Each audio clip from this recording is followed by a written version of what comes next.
what not only public health, something just came up on my screen. Yeah, thank you. But in connection and reference to this idea of reimagining what public health and public safety and what our communities will look like in the future. We appreciate you all joining us. We have people joining from all across the country. I even saw someone joining from DC, hint, hint, Brandon. We appreciate you very much for being with us on this evening. We have an incredible group of panelists who are our experts and are going to be sharing their perspective. We also have, if possible, at some point, one of our elders will be coming on, Mr. Thomas Wortham, who served in the as a police officer, Chicago Police Department, and it was his. He was part of the organization that brought a variety of documents and charges in reference to the Chicago Police Department. And this was in the 1970s. And it took Chicago 30-something years to even acknowledge what African-American officers had witnessed in the 1970s to the 2000s. And so we're appreciative if he's able to make it on this evening, but if not, we certainly thank him for consenting to be a part of the conversation. What I want to first do is... I'm on, Reverend. Oh, Mr. Wortham, how are you, sir? It's good to have you with us. We're appreciative that you're with us this evening. So thank you very, very much. We look forward to your perspective.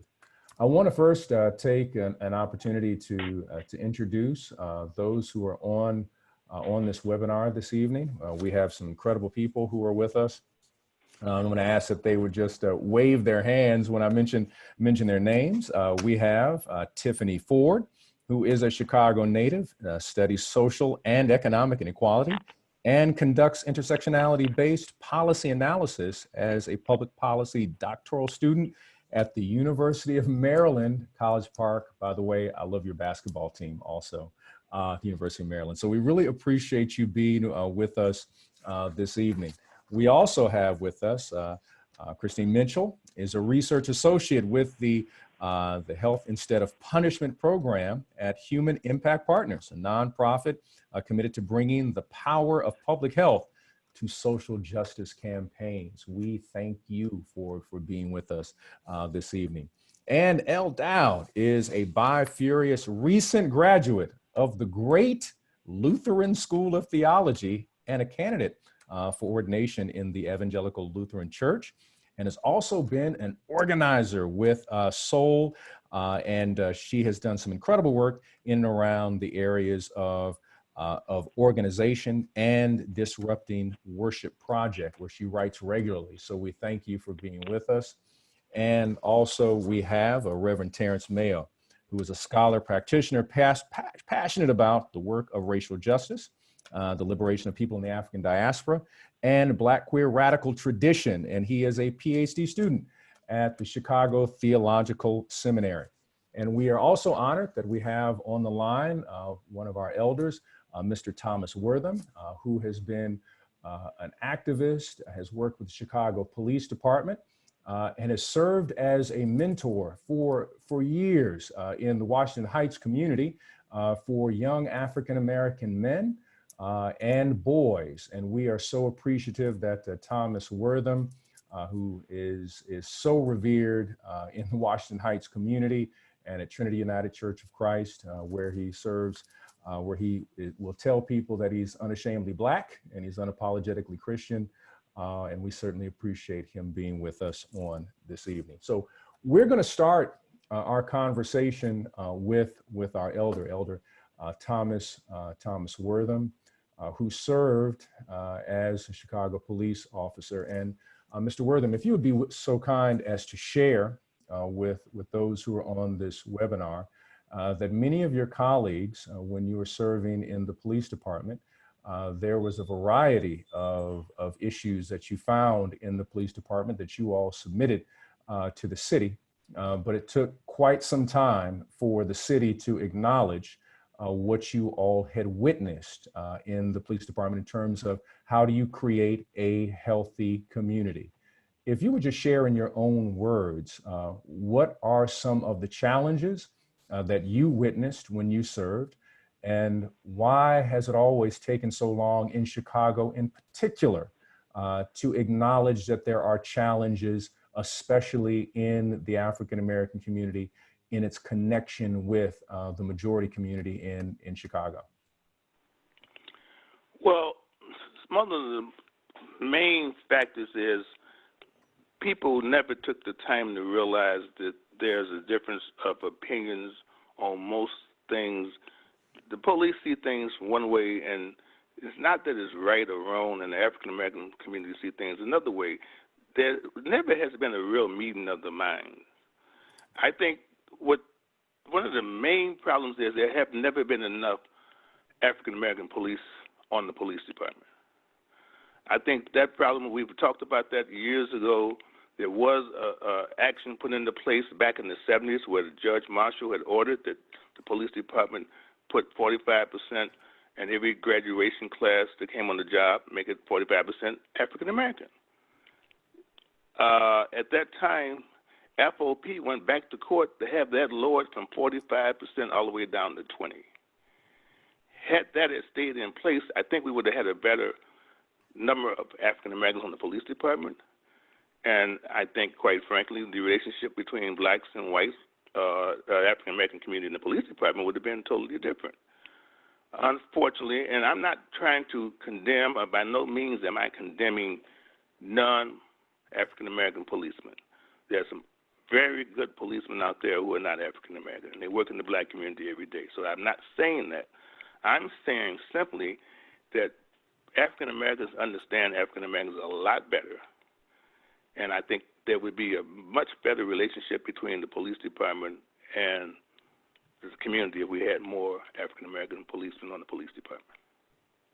Mr. Wortham, you mentioned about the FOP, and the FOP has pushed against a lot of changes, challenges, accountability, and reform in Chicago. And you experienced that when you served in the 1970s in Chicago. Some have stated that it is racism. The FOP has just stated that it just takes time for certain communities to become acclimated to the organization. What would your perspective be in terms of your experience with the FOP? Well, let me say this. There are those individuals who work on the police department who do not want to become acclimated to the African American police community. As simple as that. There are those who do. There are those who work there every day who are non-African American who get along fine and work and do their job. But I would say there are too many who don't want to get acclimated. And I think that, you have to look at people and treat people as equals. And I can tell you, having worked there for 32 years, there are too many policemen who don't look at the community that they work in. The people there has been their equals, and you just can't work there. You can't look at a person's economic status and judge them. You know what I'm saying? You just have to treat people as equal, and I think if everybody did that when they went to work every day, the problems could be solved overnight. That's the main thing. Now, let me make a statement. It's not just the police department. The community has to realize there are good policemen out there doing their job every day, and they come to work to do their job, and they treat people fair. You got to let them be who they are. We can't condone all policemen for the few who are bad. Well, thank you. Thank you very much for that perspective. I want to open it up to our panel, and anyone can jump in, but I'm going to direct it first at Tiffany. If you could share from your perspective, we hear the term abolition, and we hear the term defund. And there are some people who try to take hold of that terminology and define what it is from their own particular political perspective. If you could share for everybody here, from your perspective, what is abolition? What does it mean to defund? What does it mean to reimagine public health and public safety? Well, first, thank you for that question. That is a big question, and I hope that the other panelists will absolutely join me in answering this question. But I would say, what is abolition, right? Like, it is a society without police or prisons, right? So it's a place where people are able to provide for their own wellness and for their own safety, for their own broad well-being. I would say that that's what abolition is. And yeah, I think that defunding the police. So I think you're right that people have tried to change the definition of abolition, because I think abolition, when you say it, sounds like a scary word. But ultimately what it is, yeah, is getting to a society without police, and defunding the police is a step in that process of abolition. Now, does anyone else want to jump in on that question around abolition, defunding, this reimagining narrative that we're talking about today? Sure, I'll jump in. Thanks again for inviting me. Pleasure to be here with you all.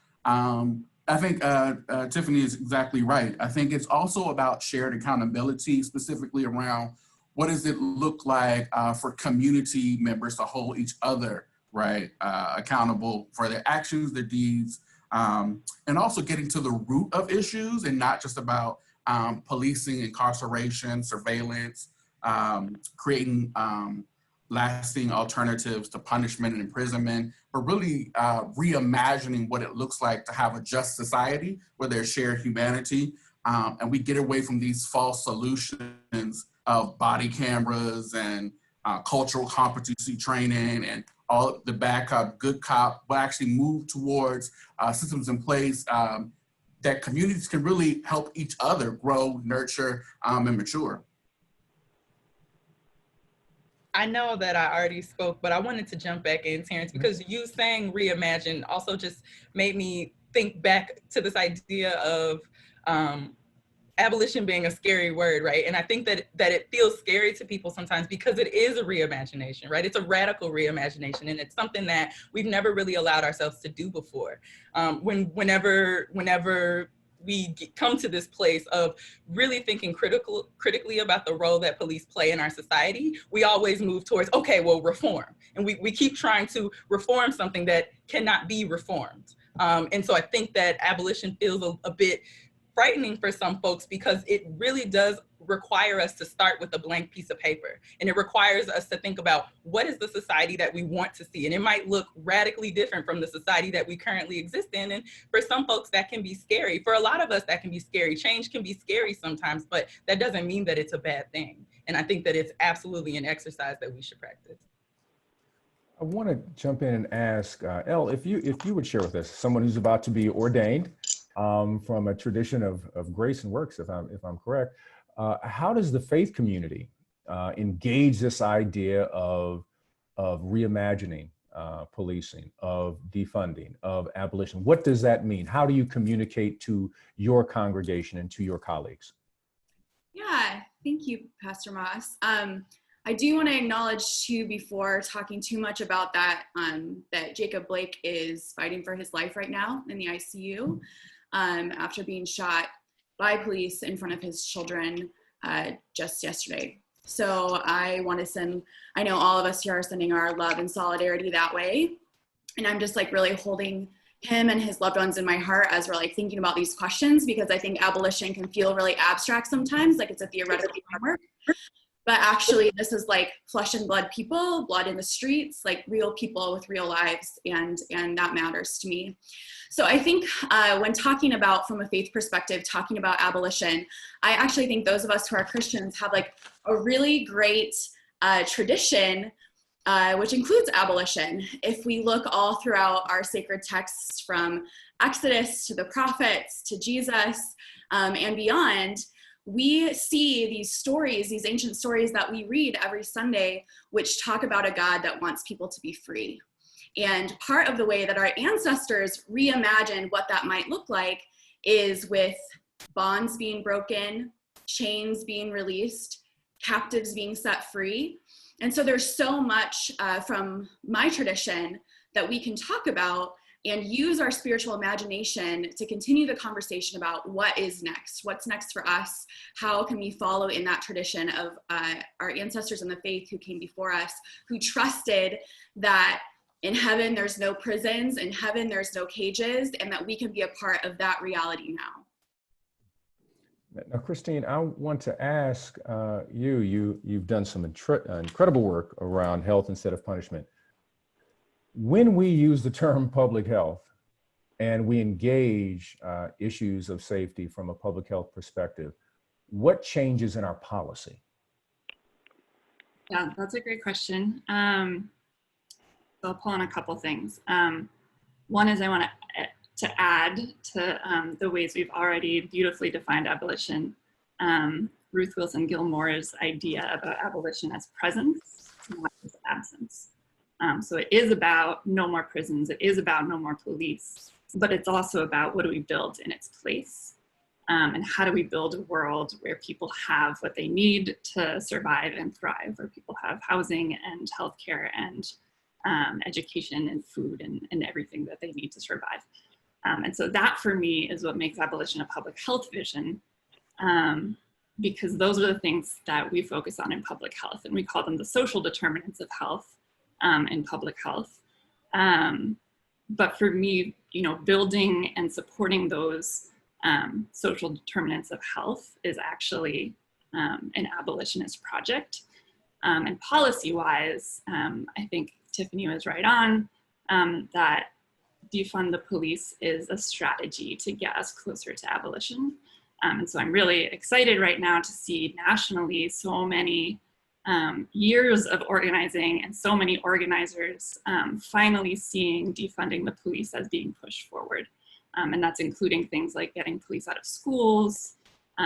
That's including actually cutting down police budgets. That's including reinvesting those police budgets into community care and community-based alternatives.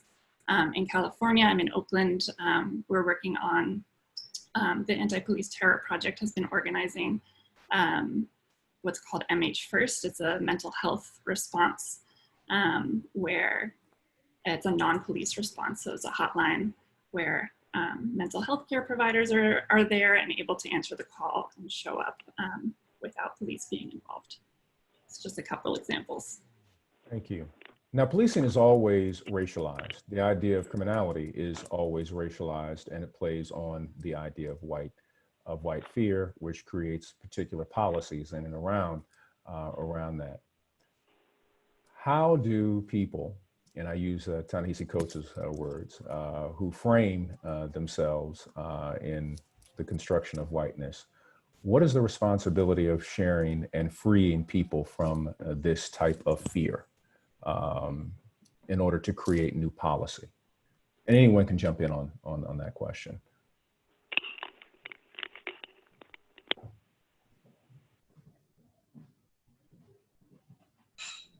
I can jump in. Okay. About sort of the stake for white people in this work. There's a lot to think about. One thing I've thought about in particular is my stake as a white woman in this work, and particularly in the ways that white women are set up adversarially against men of color, particularly Black men, and historically the way that that has played out through a history of lynching and other vigilante and state violence.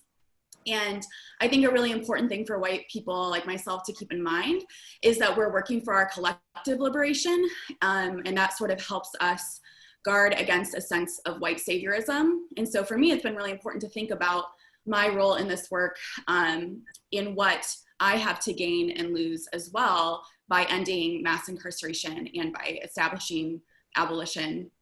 And for me as a white woman, I think about particularly the way that Black men historically have been set up as like a danger to the purity of white womanhood, and this narrative that has been drilled into people's heads about sort of like keeping people safe, and it's frequently people like me. And as a survivor of sexual violence, someone who has been a victim of violent crime, I hate seeing the way that my most vulnerable, painful experiences are lifted up as a reason to lock up Black and brown men. And I find it to be incredibly actually objectifying of me and my experience to leverage my very real pain into this narrative that harms other people. And so I think it's important Obviously, the liberation of my siblings, Black and brown siblings, and other people of color is important and a good enough reason in and of itself. And also the way that this narrative works to intertwine with things like patriarchy and other systems that harm me in particular makes this work very, very personal. I think as a faith leader, we also have to take into account the way that this affects our witness to the gospel. If we say we believe in a God who's a liberator, and then we are not fighting for liberation, we're not fighting to break chains, it puts our witness at risk. And so for the sake of the gospel, for the sake of my own liberation, and for the sake of my loved ones and my neighbors who are Black and brown and other people of color, this is essential. It's something that we all need and that affects all of us.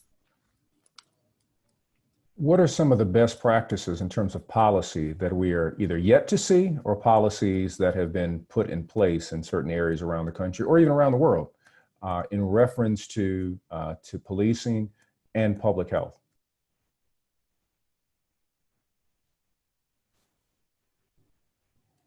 I can say a couple of things. So the American Public Health Association passed a policy statement in 2018 naming law enforcement violence as a public health issue and ending with a series of 10 policy recommendations. And what the statement does is it reviews the peer-reviewed literature, so what exists, what research exists on the common reforms we see. So things like community policing, using tasers instead of guns, bias trainings, things like that. And there actually is not a lot of research that shows that those things decrease police violence or reduce police violence. They might increase people's trust in police. They might increase the way, or like improve the way people feel about the police, but it does not actually improve police violence. And so the policy recommendations in that statement are things like divesting from police, investing in community-based and community-led initiatives, things like decriminalizing houselessness and drug use, things like investing in mental health care. So I think those are some of the things that are on my mind when I think about policy change in public health. And I want to respond as well, just to say that those are some great examples. And I think that, how do I say this? I think that oftentimes the policy recommendations that are aligned with sort of public health and are aligned with abolition, there's some of the things that are frequently sort of discussed. And that's why we keep kind of returning back to these same things, right? So this conversation about defunding the police, like, to be clear, aside from sort of the problematic nature of the police, another reason why we're defunding the police, right, is because if we're talking budgets and we're talking about where does the money go, right, if we're spending so much of our budget on policing, which we know is having a negative impact on health, then what money do we have left over to spend on actual healthcare services, actual mental health services, education, right, the streets, right, infrastructure? So I think I wanted to lift that up to say sometimes the solutions sound like we keep saying the same thing, and it's because we really need to do that one thing so we can do all these other things that are in line with the health of the public. And if I could add on to Tiffany, power team, you just look at Chicago, like 40% of the budget goes to policing, 40% of the budget. What would that look like if there was universal childcare? What would that look like if we had universal pre-K? What would that look like if schools are fully funded, mental health was fully funded, hospitals were fully funded, right? So and nationally, what does that look like when our representatives say, we don't have the money for this, but clearly in our administration, it has showed us we do have the money for this stuff. So there is no reason why we still have homelessness. There is no reasons why kids can't go hungry every day, right? So this excuse that there is no money, we're proving that there is money. We're just using that to oppress marginalized people, right? And quickly, if I could go back to the question of what can our white allies do? I think that's a very important question because Audre Lorde talks about, the system must be deconstructed by those who constructed the system, right? So the onus of making this change is not on brown and black people, right? But it is on white people. It's the onus on them to get into their whiteness and really acknowledge their whiteness, name the whiteness, sit in the uncomfortability of it, speak in their communities against when it shows up, leverage their space and power, and give up their space and power for other voices to be heard.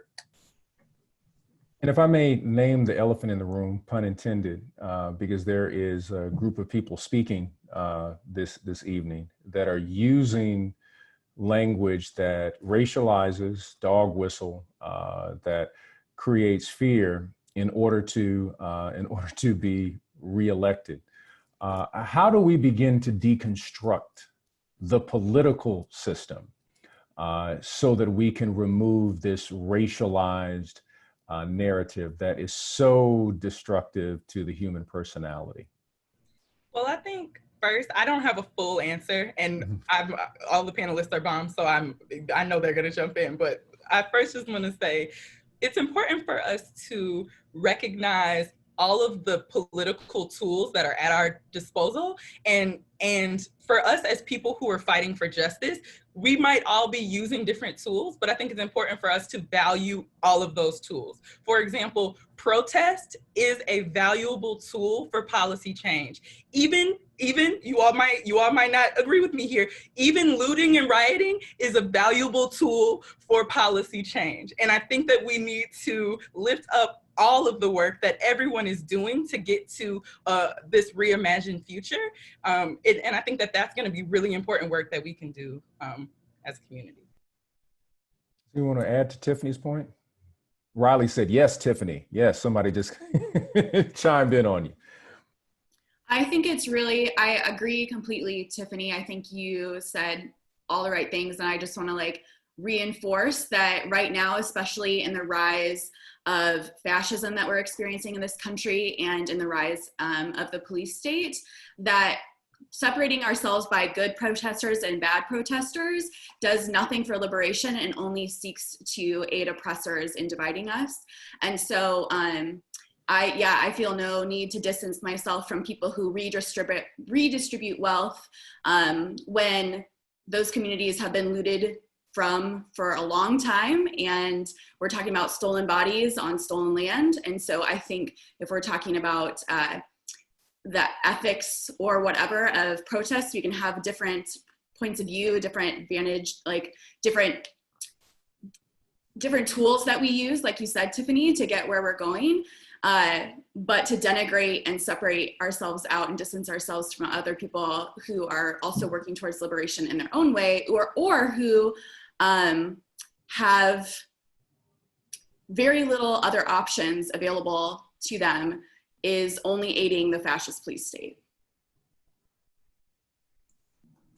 And if I could add on to that, perfect example, Elle. I think it's also important to note how the media and politicians are using language explicitly to sway politics, right? So when it's a Black and brown community, it's rioting, right? They're savages, they're out of control, right?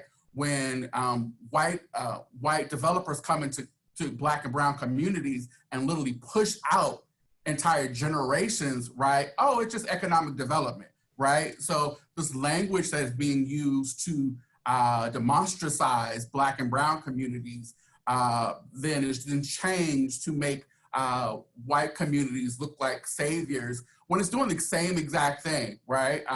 But exactly, brown and Black communities are trying their best to take back the ownership of their communities. So I think it's important to really call out when language is used as a political tactic to basically sensitize the actions of some and relegate the actions of others. Reverend Terence, someone responded to your comment and wanted to know, how do we combat media language? What's the tools that we have to use to combat the way things are framed? That was from Nate, by the way. Thank you, Nate. Just appreciate that. Great question. I think one is always very important is to be locked into your local organizations and community that's going on and see exactly what's exactly going on and get there. to get their point of view on exactly what's happening. I think one of the things we've seen lately is this story that's trying to be portrayed as Black and brown bodies actually being at the center of all the looting. That's actually not true. What we are seeing though is there's people coming into these actual actions, causing it, and trying to do a shift in the storytelling. So I think it's about being involved in your community to hear exactly what's going on base. Also looking at your actual sources of information, right? And understanding how they're politically aligned, right? If you're getting your news from Fox, they're going to have a specific political agenda, right? So looking at those political organizations and communication channels that are bipartisan, and also thinking critically about the information that's being said, and look at, and I have to put this out there, Black feminist voices are on it, and they don't get enough light, right? So looking at and researching Black feminist authors who are talking about social dynamics, politics, that are talking about liberation from oppression, read their work, get involved in it, support their work, say their names. Now I want to do something before we move. We have used a lot of vocabulary for some people, and they would like some definitions around some things. So the term fascism, people want a definition around that. The term feminism, they would like a definition. They want what they call, let me get this right. Okay, they want a walking definition. How can I can say to somebody, this is what it means very quickly in one little sentence so somebody gets it. So anybody wants to chime in, and that's not just the only vocabulary, but any of the other terms that we've used to help people so that they have a walking definition of some of the terms that are being used tonight. I would say there's many different definitions of feminism because it's a wide movement, but the one that I would use is it is a movement that seeks the liberation of all genders. And because people of all genders come in many different shapes, sizes, and colors, that needs to also center and focus Black and brown liberation. Okay, anyone else want to give a definition? Fascism. There was a question about fascism.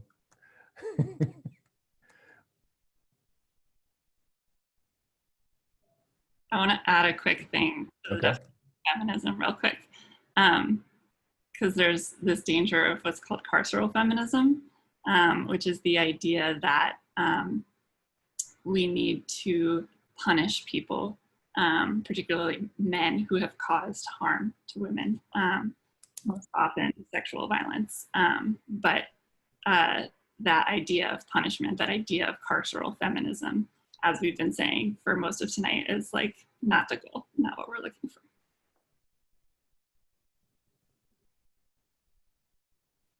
Anybody want to give any other particular definitions for tonight? Walking definitions, since we have a wide group of people who are listening and loving what you all are saying, but they want to be able to make sure that they can communicate to their family and friends. Yeah, I would say fascism. I'll speak briefly on fascism since I was the one who introduced that word, I think. But it's basically like a far right authoritarianism state, so country, or system of government. So like a dictatorship is another word that is related to fascism. And so as we're seeing, you can research, there's many sort of characteristics of fascism. And as we inch closer and closer to that, it's important to note that one of those characteristics of fascism is militarization of police and chipping away of civil liberties and civil rights. Now, there was a challenge that I want to just address to everybody, and if anyone can jump in it was Portland, in Portland in particular, when federal officers were sent into Portland.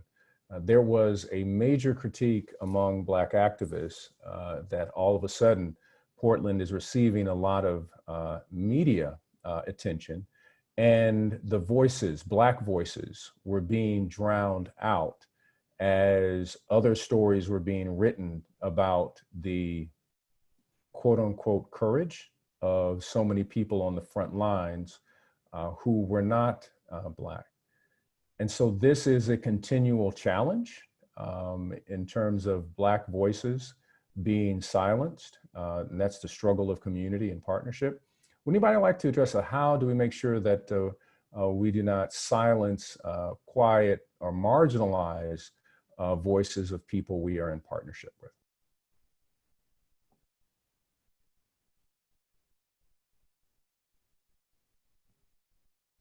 Nobody wants to touch that one? Okay. I will, Okay. So if you look up the conditions of brave spaces, I think it provides some good information. So some of the things we talk about when creating a brave space is step up, step back. So when step up, step back is, step up, if what I have to say, have something to offer to the community, but also take a step back.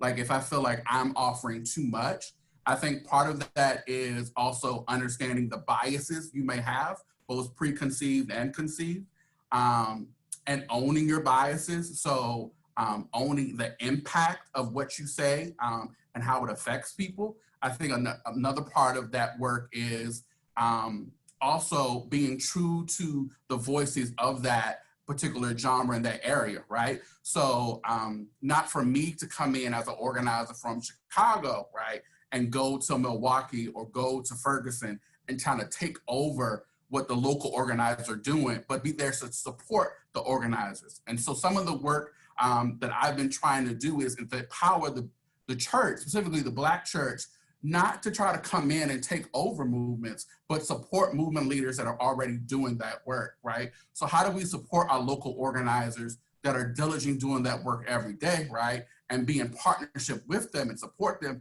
and to let them lead versus trying to take over. I think that's important. Yeah, and I think definitely what Terence is saying, and I think also what Elle offered earlier in the conversation, I think, we have to all learn how to be really critically thinking members of a community, right? And so just to be really thoughtful about what are the systems of oppression that might be operating, right? So what are the power dynamics that might be going on in whatever community that I'm seeking to join? How do I benefit differently than other folks who might be represented in this movement or in this group or in this community, whatever it may be, right? Because I might be having a conversation, and this thought process applies whether you're in a classroom or whether you are on a team at work, or whether you are at a protest, right? Like you need to think about who are the most marginalized folks within this group and how am I contributing to that? And you know what I'm saying? Just really be critically thinking about these different power dynamics, I think will help us to be better members of community together.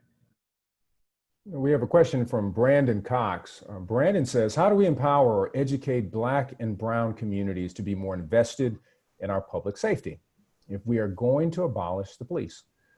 People aren't convinced that our communities have the power to manage or eradicate crime without police. Would anyone like to address Brandon's question? Thank you, Brandon, for asking that question. I think that the conversation, and I'm sorry, y'all, I know I keep talking, but I think the conversation about Black and Brown folks not being invested in our public safety, I think that that's just not true. And I think that this is also a part of, like the sort of the media narrative and things that sort of get pushed. There are absolutely folks like, Black and Brown people are no less invested in our safety than any other person. I think that what we see, right, is a manifestation of oftentimes systemic poverty and systemic underinvestment in communities that oftentimes are Black and Brown due to structural racism in our society. And when I say structural racism, I'm talking about the racism that is embedded in our systems in our society, right? So even if every single person stepped away, we would still continue to see racist outcomes in our society because of how systems have been set up to run, if that makes sense. So I think that believing that, Black and Brown folks are not as invested in our public safety. I think that that's the first lie that we sort of take in, and then we're trying to respond to that. And it's like, well, first of all, that was never even true. So I think that it's important for us to say that. And so we need to address the root causes, right? The root issue. So what are the causes of crime and of violence, right? It is, we know what it is. It's oftentimes poverty, it's underinvestment in communities. And so if we can address that by taking the funds maybe from defunding the police to invest in, there I go again, to invest in some of these other more beneficial systems, then we might see different outcomes. We would see different outcomes.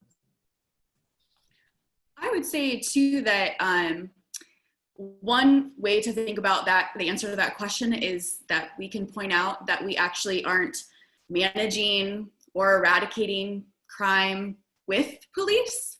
And so this current system is like very clearly not working. I think, again, we go back to the idea of this meta narrative out there that can be really harmful. And I think that's part of the issue, is there's really a misunderstanding about what abolition is or isn't. It's not about lack of accountability. It's not about lack of help. It's victim-centered. It's about restorative justice. Abolition also forces us to see the reality of how policing actually works, as opposed to continue to internalize this narrative that we have about what police actually do. So the data says that police rarely stop crime, and they're not really a deterrent for crime. And in the city of Chicago, particularly in Black and brown neighborhoods, the solve rate for crime is not great. So we have to also be real about what police do or don't do, and how the system already in place is already failing us. And again, to like echo what Tiffany said, the misunderstandings about like crime and punishment, what causes crime, what works to keep us safe. We know that the carceral system does not keep us safe. It re-traumatizes people, makes them more likely to be victims of crimes and to re-victimize other people. And so what we need, which is what this panel is all about, is to reduce crime, reduce violence, to have true safety in our communities, is to address the root problems, which means allocating resources to people. People need resources. That is what gets at the root of crime. That's what helps end violence. To add, and Brandon says thank you to to all of you for giving him just great language to be able to communicate to his community. So he says thank you.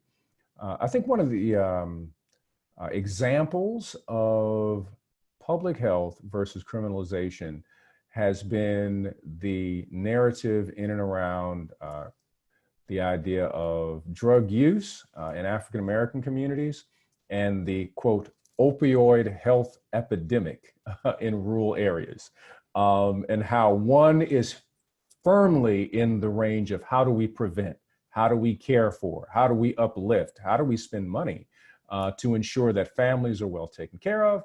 And another is 3 strikes, you're out. This is the scourge of humanity and is usually utilized during election season. Again, there's an elephant in the room. I keep mentioning that in terms of communicating that idea. And this is something that we've seen over and over again, not only the narrative, but there is a white gaze that is also operates out of the Black body, that Black people take on a white gaze in looking at each other, unfortunately, better known as colonization. So I think that's also something that needs to be addressed and dealt with when we talk about this idea of public health. There's a question also that came through here. From Nancy, Nancy and Adrian, I'm sorry. Do you see a space in abolishing the police for spiritual education of children? If children grow up with a deep love and respect for human life and being of service, there would be less crime in the community. Anybody want to address the one on spiritual education for children?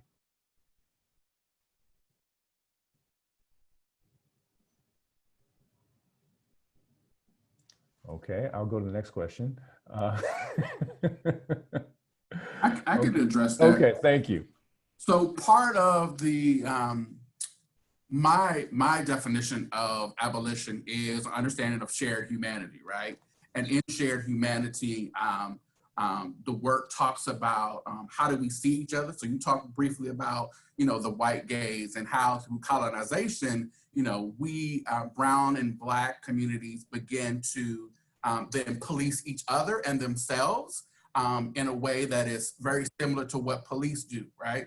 And so through shared humanity, and my frat brother MLK Jr. talks about this, we're able to see the worth in each one of us, right? To see the divine gifts that are abundant in each of us, right? So what does it mean to look at each other holistically as fully human beings, right? What does it mean for our children, young people, to have the same opportunities to have their voices heard, right?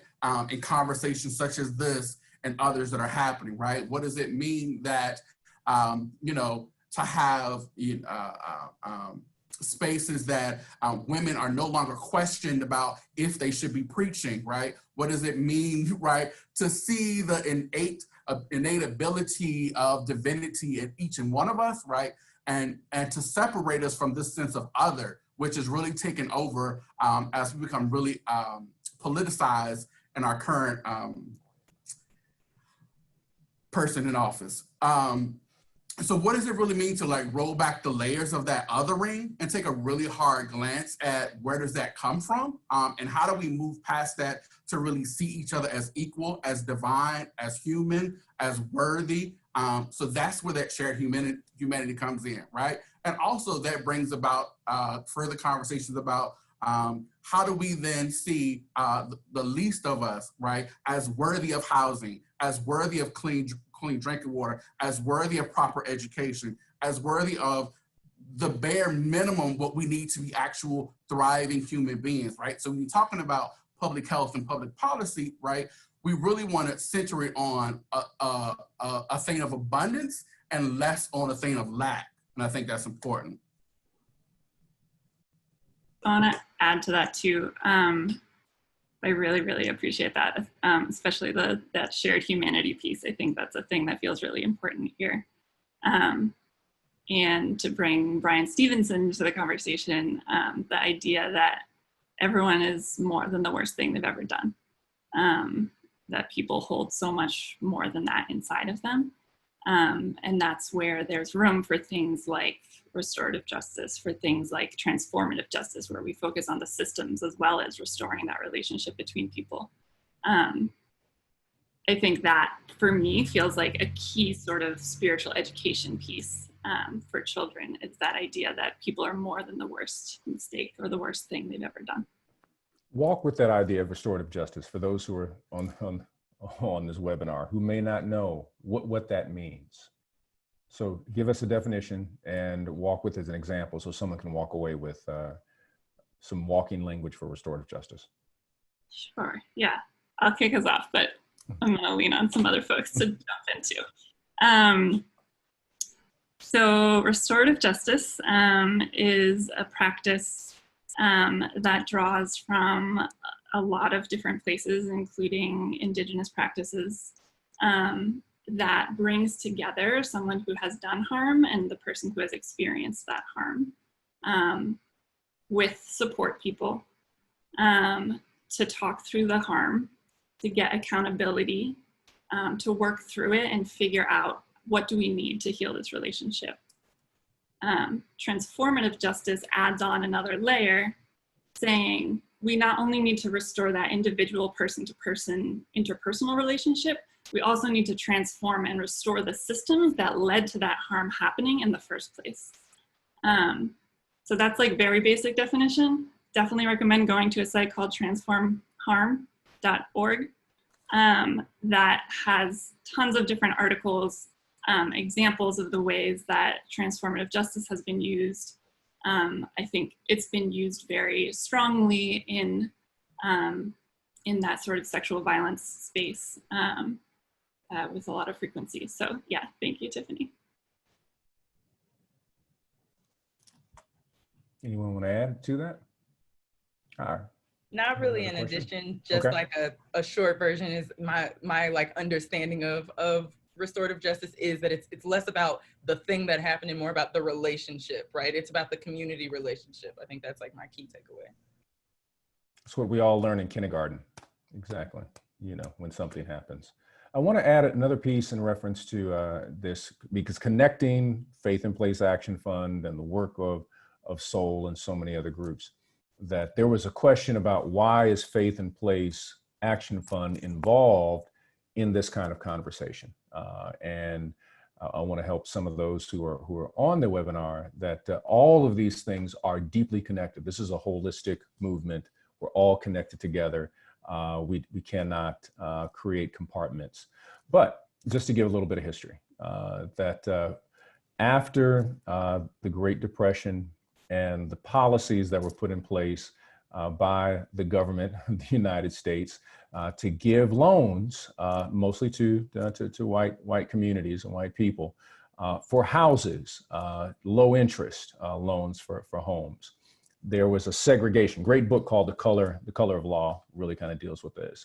And there was red zones that you didn't invest in, and then there were these blue zones that you could invest in.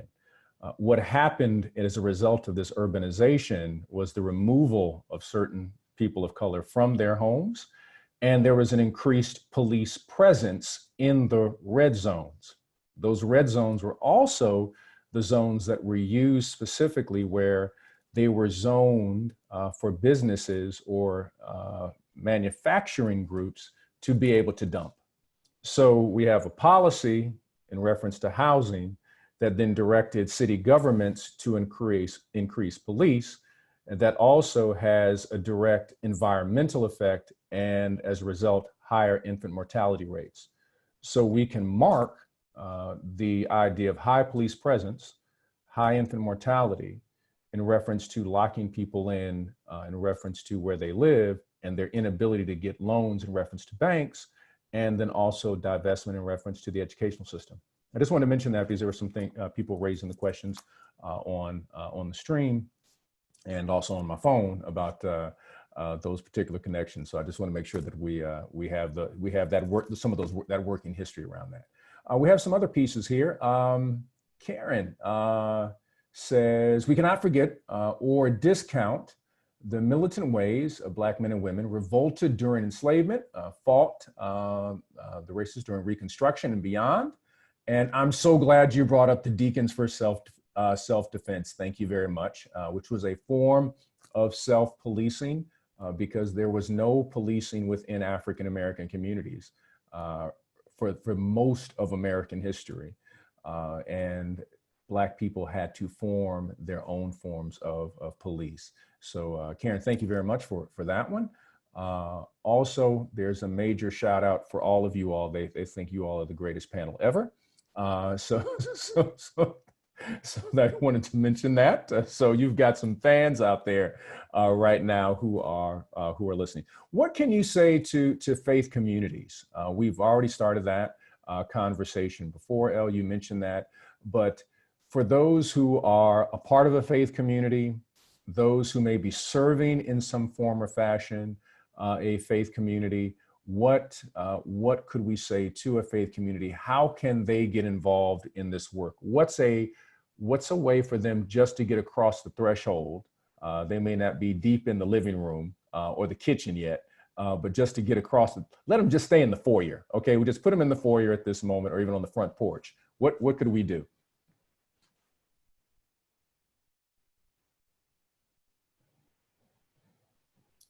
I think faith communities are uniquely positioned to contribute to this movement of liberation because we are one of the few spaces that exist that are intergenerational and can draw upon the wisdom of the young and our elders. And like I mentioned before, we have inherited this beautiful tradition of the stories of our spiritual ancestors. In my own tradition, which is a Lutheran tradition that has an emphasis on the sacraments, there are things within the ways that we talk about and connect things like Holy Baptism and Holy Communion to the things that are going on out in the streets and for liberation movements. When we sort of divorce our Sunday morning worship from the political realities that were in place, not only when scripture is written, but today and the way that God is working today, it can really cut us off from some really powerful partnerships. And so I think the obvious answer is to plug into community organizations already doing this work and to show up in a supportive role and get involved. And I also think that for faith leaders in particular, thinking about the specific gifts that your communities bring to this work is also helpful to discern what parts of our story as a congregation, as a denomination, as Christians or whatever faith background you come from, where do I see those echoes reverberating in the current movement today? If I'm reading the prophet Isaiah, in church, who are the prophets in our midst? How are these messages consistent for God's people across time and space? Does anyone want to add to that? I think it's also important that I think this is an optimum time for a radical retelling of our traditions. I can speak to specifically my position as a member of Trinity United Church here in Chicago, Illinois. I serve a brown Palestinian Jew who led radical movements, who flipped tables, who said to politicians and those in power, no, this will not happen anymore. Let my people go. My people need this. My people need that. So I think we have to go back and retell the stories of our radical traditions because I think they're there. But I think because of numerous issues and, kind of the whitewashing of Jesus in Western Christianity or in America, we've become, specifically for Christians, we've tried to make Jesus this pacified image of neutrality who did not give voice to radical movements. And that is so not what Jesus was about. So I think it's about retelling those stories, reacclimating our knowledge, and also sharing those in a way that our community can see the story within us without us proselytizing that message to those in the community. I think that's one of the big things I see working with young people is, I don't want you to tell me about your message. I want you to show me your belief system and show it in the action that you want to see people free, that you want to see people liberated, that you want to see people healed and let go. Yes, I agree with all of that. I wanted to jump back in and say I've spoken with multiple people who, when we're telling the Easter story, and I point out that Jesus was arrested, that Jesus suffered police brutality, that Jesus was executed by the state, that people are like, I never heard of that, or I never thought of that before. Obviously, some of us who have had the privilege of theological education are familiar with works of Dr. James Cone of blessed memory, like The Cross and the Lynching Tree, which I think everyone should read.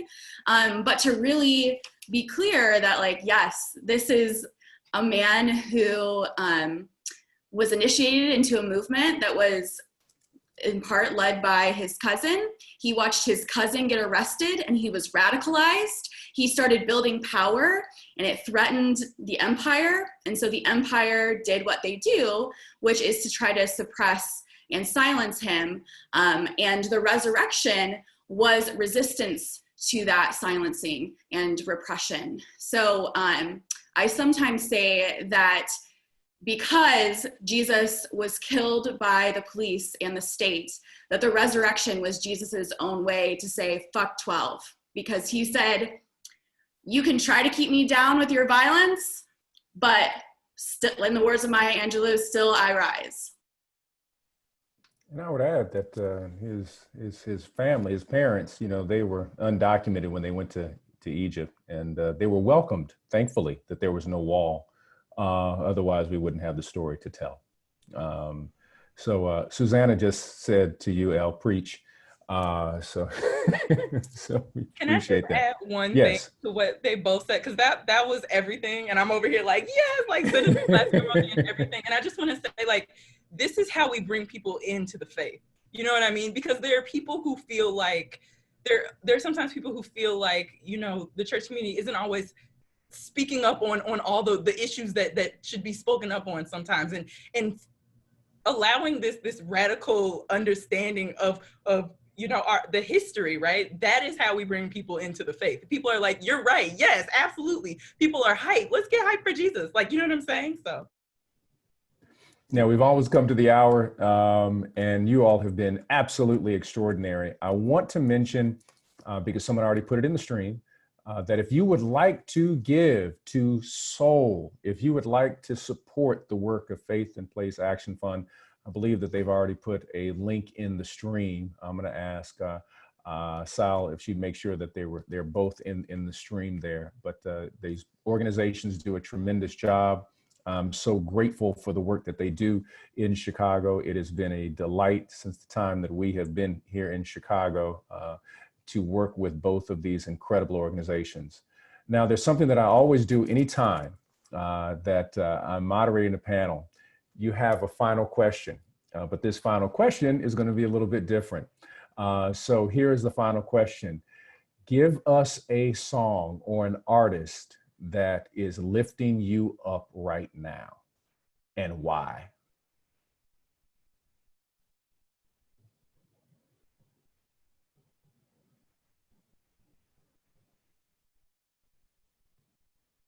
Get some music here. We need some music. Come on now. Terence, I know you got some music. You got a big collection, man. I will say I have felt really energized by Megan Thee Stallion lately. Is there a why? I think because the way that she's willing to take up space and own her body and her sexuality, and I find that really liberatory. And I think that my faith teaches me that God loves bodies and created bodies good, and the shaming that often comes from the church and from society to try to keep us small and controlled is very connected to all the things that we're talking about today. So I'm a big fan. All right, so Megan Stallion, praise and worship team. All right. I was gonna say Meg Thee Stallion as well. That's why I didn't want to go first. But just the way, I mean, many people might kind of know what's going on with Meg right now. But the way that she has just responded and remained strong despite everything, I think has just been, yeah, I want to lift up Meg.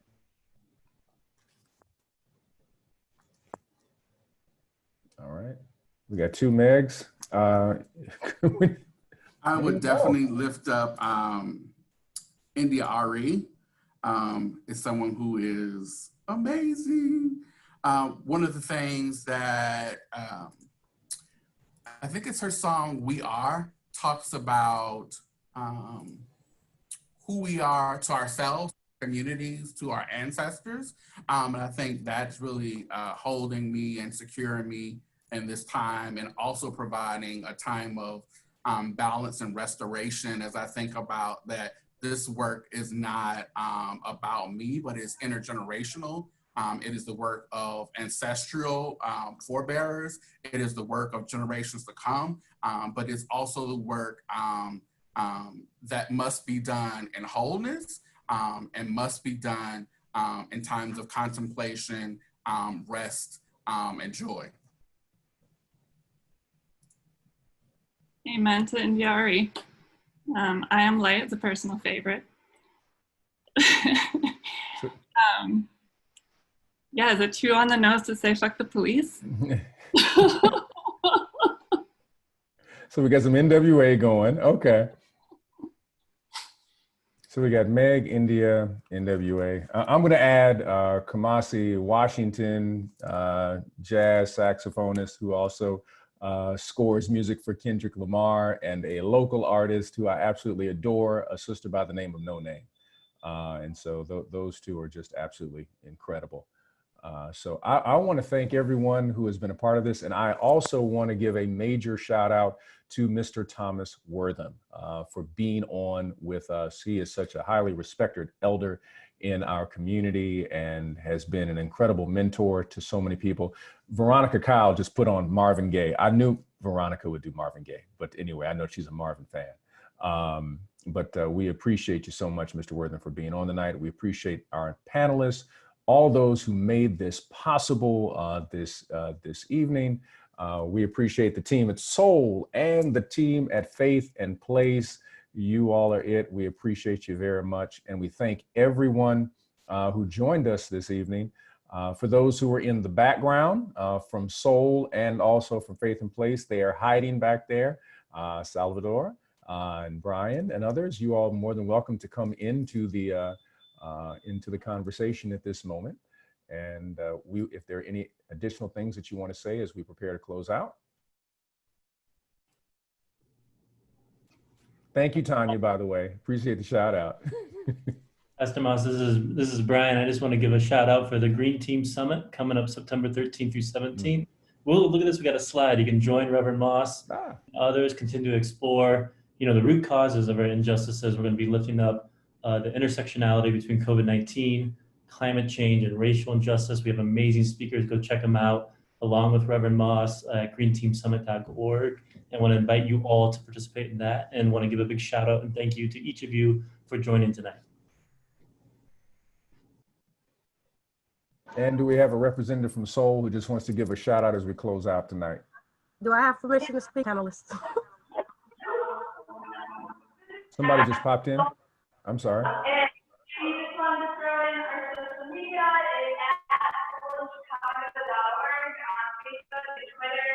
Instagram. You can also hit the poll at abolitionchicago.org.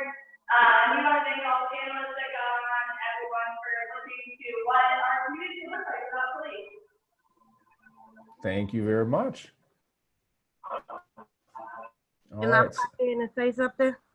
Sure, go right ahead. I'm with Soul, and I'm also a member of Trinity United Church of Christ, Soul 95th Green Committee. Woo.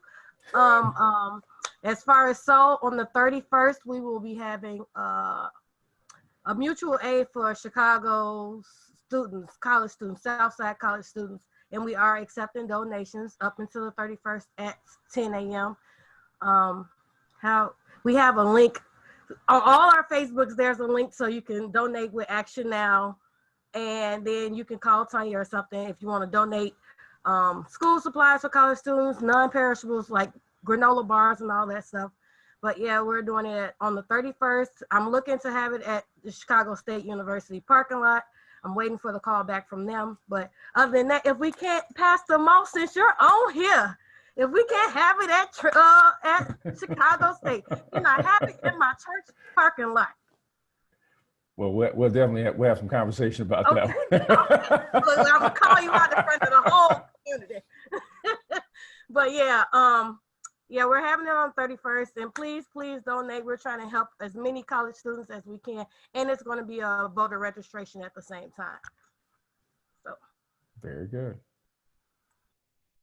All right. Well, everybody have a wonderful evening. Salvador, you're our host, right? You're handling all the technical stuff back there, right? Yeah, I just want to say thank you everyone for coming.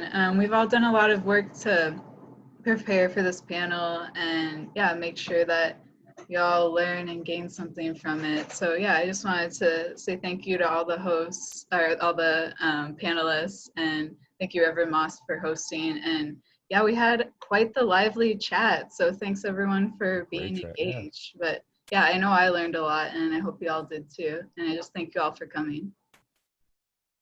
All right. You all have a good night. Take care.